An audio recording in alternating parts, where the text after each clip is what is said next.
Yeah, from that music, I'm back. And yeah, I will say it's been a little bit of a hot minute since I've done one of these podcasts. And I'll tell you why. Her name's Willow.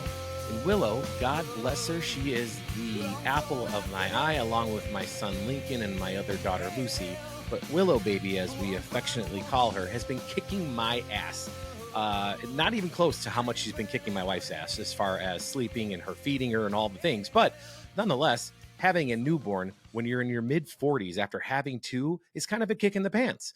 And for a while, you would feel bad as a guy saying that it's hard for you and that it's taxing and all that because you see your wife who's breastfeeding, getting up in the middle of the night and doing all the things. But hey, I'm a baby whisperer.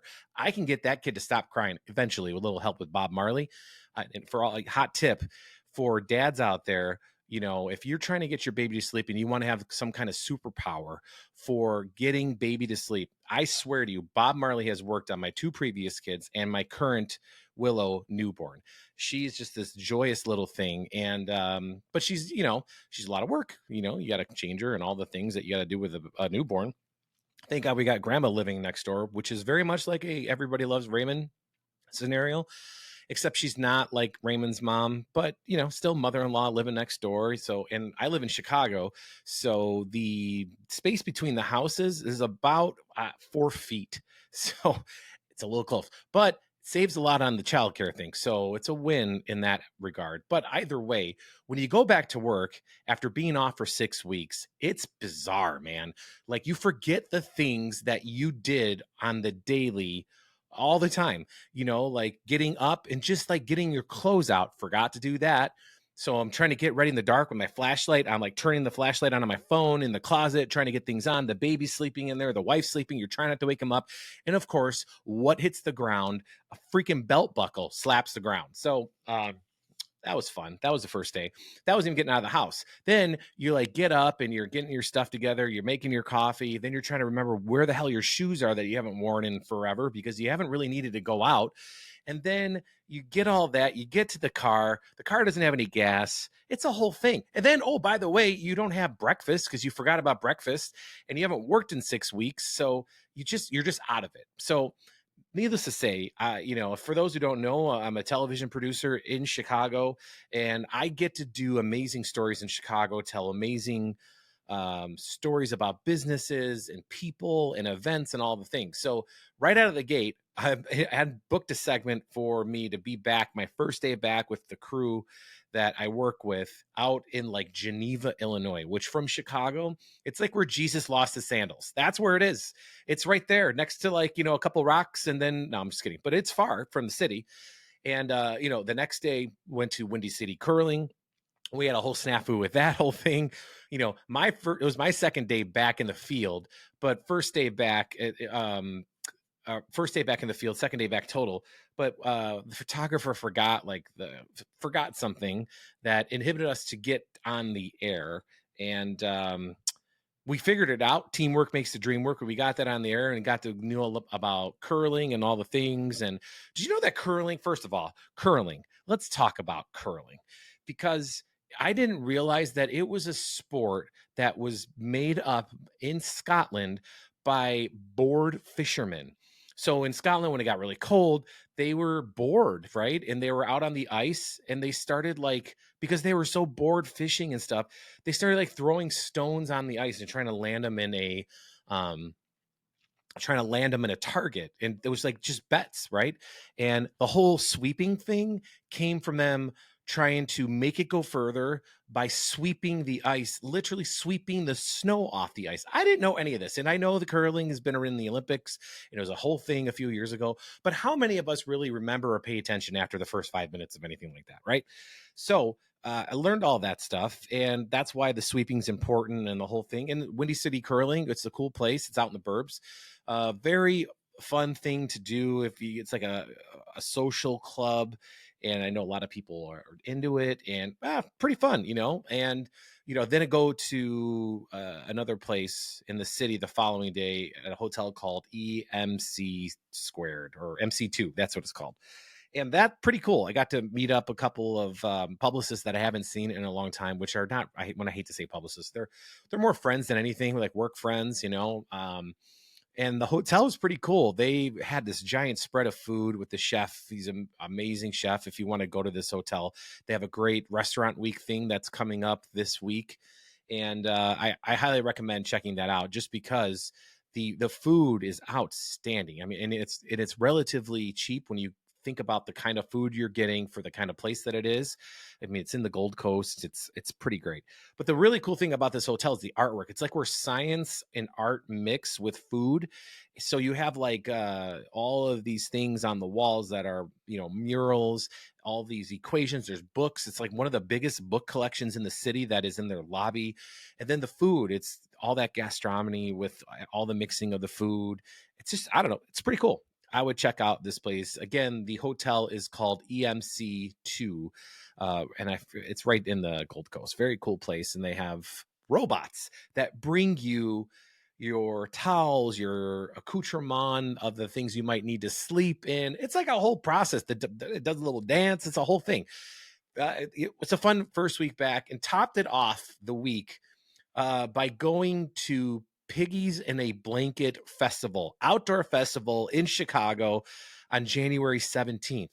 Now, why January 17th? Well, it's been for I don't know how many years they took this data, but January 17th is the coldest day of the year, typically in Chicago. So these folks are like, why not have an outdoor party on the Chicago River? Two things that I think most people would be like, absolutely not. But I will say, when you have the chef from Frontera Grill, that's right, which is owned by Rick Bayless, cooking up some piggies in a blanket, you have dark matter coffee, you have Malort. It's a good thing to go to. So we get to this place, you park in like this area. There's not even an actual address. But the event itself, the festival, was free for people. So people could come up and get all this food and drink the coffee and the whole thing. So what's not to like, right? You go down and it's at the Wild Mile, which is in Goose Island. So it's kind of by the REI store right there in Goose Island. But it's this really cool, like, walkways, these urban walkways. And my wife is a landscape architect, and that's the only reason why I even know what this thing is. But if you want to go for like a really cool walk and be kind of immersed in the city without having to talk to many people, the Wild Mile is a cool place because in the summertime, the foliage just grows out huge, and it's along the Chicago River. And it's a little weird spot because it's right by the recycling plant for Chicago. So, got that. But you got a beautiful view of downtown and the whole thing. So, but you got the Wild Mile there. And the reason why this is important is because it raises awareness and funds to that organization to keep doing what they're doing. And the Wild Mile is not just like a pretty cool thing. What I mean by pretty cool, like a pretty thing visually and cool. I mean, it's got a purposeful reason for it being there. And that reason is to help clean the water in the Chicago River. And if you've never been to Chicago, the Chicago River now is okay, right? It's as good as any other river in a big city. 100 years ago, it was terrible. It was gross. It was called Bubbly Creek in parts of the river, where bubbles were coming up from the old Union stockyards, dumping carcasses into the water, and it was decomposing in the water and disgusting and gross. This end of the city, not really as dirty as that end of the city, but the Wild Mile are these floating gardens that you can walk. There's little pathways and you can walk on them and everything else. But underneath them, they have these things that clean the water naturally, natural organisms that clean the water. And they're doing a great job. And I forgot what they said. If they had a certain amount, they can clean the Chicago River completely clean. And this is their goal. With like in 10 years, it would be as clean as like going into Lake Michigan. And you see people kayaking in the river and you're like, oh, I hope you don't fall in. Right. So sorry, drink a little water. So that was like the first week back. And I just wanted to get it out there. Like, dads who do this and work full time and are married and with other kids, and I'm blended family, my wife and I married about 2.5 years ago, and I have kids from a previous marriage. So we're trying to navigate the ex-wife and their schedule, the kids, our schedule, grandma's schedule, who's watching baby, all these things, and also trying to work, trying to make sure you don't have spit up on you, which of course I do right there. That's fun. And, just trying to do your thing and live your life. So I don't know why this is what I felt compelled to talk about this week, but I will say I got to do and talk to some great people for the website. And if you haven't been over to storiesfromthe78.com, please check it out, subscribe. to this channel. I hate asking for that, but that's kind of the deal on YouTube. So if you can subscribe, tell your friends, I appreciate it. You want to know about cool things going on in the city, and not just Chicago, but in general. Like, I talked to a full bore bull rider, right? The Professional Bull Riding Association rolled into Chicago last week, or I should say earlier this week. And I talked to a professional bull rider. I've talked to him before about what it's like to train to ride a real live bull. Like the things you've seen in movies, or if you watch Yellowstone, you've seen it when they go to the rodeo, like the guys that, or the Luke Perry movie from back in the day called 8 Seconds, what it's like to ride a bull. And I talked to this kid, and when I say kid, I mean kid. He's probably 22 years old, about riding a bull. And it was an incredible story, and a lot of people liked it, thank God, because the views have been off the charts for that one.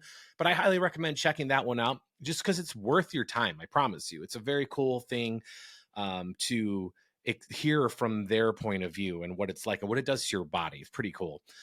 You guys all know Spock. You know, if you don't watch Star Trek, you certainly have seen Spock and this whole thing from Star Trek, right? His name is Leonard Nimoy, is the name of Spock character, right? I talked to his son, Adam Nimoy. He wrote this book, reconciling with my father. So him and his father had a pretty rough relationship growing up. Adam, and his dad were, they were both addicts in certain ways, and that affected their relationship. So we talked for like a good 40 minutes. It was a fascinating conversation. I'm so grateful that he gave me the time that he did to talk about his book and what it was like to grow up with a dad that was a superstar actor. Like, he was on everything. And Adam talked about how he was angry with his dad for pretending to be something that they weren't. And all these magazines, they all take pictures and talk about how they are like this great family. And his dad was proud of his family, but he was never there. And resentment builds up when you're not there for your kids. And then the dad's going through alcoholism, the son's going through things. So he gets into that, and we dive into that a little bit with his book. And I don't know, I just had a fun time talking to him, even though it was about dark stuff. It was very cool either way. Late last year, I wander around the city all the time, and I like to find things that are unique and amazing about Chicago. And I was in Inglewood. And so Inglewood, back in the day, and I mean like in the 40s and 50s, Inglewood was like what Lincoln Park is today. So if you're from Chicago, think about Lincoln Park right along the lake and how bougie that is now with all those houses. Well, Inglewood is on the south side of the city. It's 63rd Street, Halsted and 63rd. It's kind of like the epicenter of Inglewood. It used to be the mecca of the south side as far as shopping destinations. There used to be a lot of, my dad talks about how he used to go, I think it was a Woolworths there, a Sears that was down there. There was also the Murder Castle from H.H. Holmes, and the Double in the White City was right on Wallace and 63rd. So there's a lot. That's why, though, because that area of the city, a lot of people don't know this, the south side of Chicago was gigantic and much bigger than the north side is today, even though everybody only talks about the north side in like TV shows for the most part, or movies or whatnot. Chicago PD, I'll give them love. They go in Chicago Fire. They'll go around the city. They go down to the Wild 100s and Hegwish and things like that. But either way, I was just stumbling through this park, and I get to Ogden Park, which is in Inglewood. And it's this big, beautiful park. And I'm walking through it, and I'm looking, and I see, because I'm not on that area of the city very often. It's a neighborhood that's trying to get their act together to come back. Historically, in the last 40 years, not a great neighborhood, if I'm going to be honest. But I'm walking through this park, right? And I see this old carousel there. And it's a remake of a 1912 Denzel carousel. And it's in Inglewood, and it's in this enclosure, but they're like old school carousel with wooden horses. So it put me down a rabbit hole of the actual park itself and why they renovated this whole thing. It's a very cool story. And if you're a big fan of landscape architecture, or like Central Park in New York City, or downtown Chicago and Grant Park and all the things about Chicago that is beautiful, you're going to want to read this, because the architects involved with that are the architects who were involved with the South Side. Like I said, the South Side of Chicago when the Chicago was coming out of the Chicago fire and after the White City and the whole thing, the South Side is where all the money was. That is where people lived. That's where people wanted to be. Before like downtown started scouting people, which is a crazy story, but it's true. They grabbed people from the south side of the city and offered them high rises downtown with the allure of not having to take care of their grass and everything. And it worked. And that's how the Gold Coast is the Gold Coast with all their mansions and high rises. But that's another story for another day. Either way, if you have a second, go to storiesfrom78.com. You'll see it right on there. And you can click on the neighborhood tabs. It's in Englewood, which is a neighborhood of Chicago on the south side. But a fun story about the carousel that was rebuilt and the park that it's in. And I will leave you with one more fun story. So growing up in Chicago, my parents listened to the oldie stations, so therefore I listened to the oldie stations. WFYR, and then it was Magic 104.3, which is the big one. And then finally, when I had my own radio, it was Z95 and B96 until I found Q101. But again, another story for another day. Dick Biondi, though, was a radio legend in Chicago. When radio was as big as YouTube is now, that's when Dick Biondi was as big as like Mr. Beast or those other guys that do things that I can't remember their name, but they're the Dude Perfect guys. Dick Biondi was that for teenagers. I mean, he flew in helicopters to appearances in and around Chicago. And he did things for charity all the time. He did things at malls, raise money for kids at Christmas time. Dick Biondi was a legend. And I got to work with him when I was at 94.7.